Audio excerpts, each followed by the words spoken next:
Well, former Detroit Mayor Kwame Kilpatrick is out of prison and, as you can see, visiting family in Georgia. Pictures and video on social media show him hugging and posing with his father, Bernard Kilpatrick, after former President Donald Trump commuted his sentence.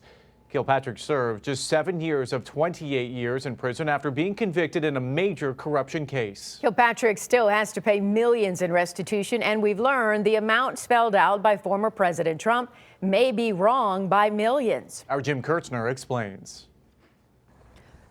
This spells out the terms of the supervised release and the amount of restitution.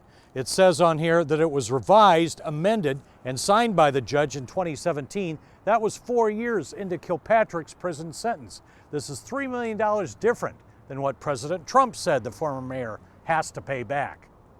Where the White House acted on its own without consulting with the Justice Department. Take a look. This is the Trump commutation order that spells out Kilpatrick still has to pay $4.7 million in restitution.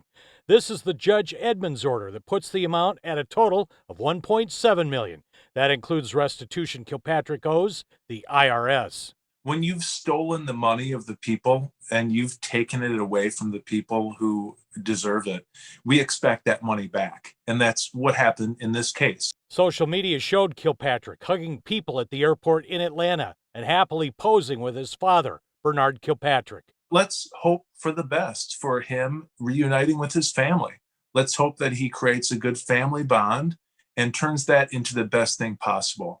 Kilpatrick is on supervised release for 3 years. He must set up a payment schedule that will be approved by the judge. Standard conditions include no travel without permission by his probation officer.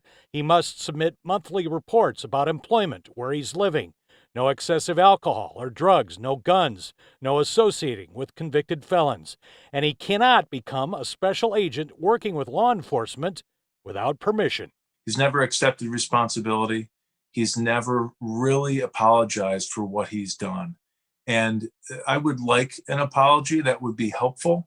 It's not a legal requirement. He doesn't have to do that. There are several other civil judgments against the former mayor that add up to $7 million plus, in addition to what he owes the government. Everybody is watching to see where he lands and where he gets a job. In downtown, Jim Kurtzner, 7 Action News. All right, thank you so much, Jim.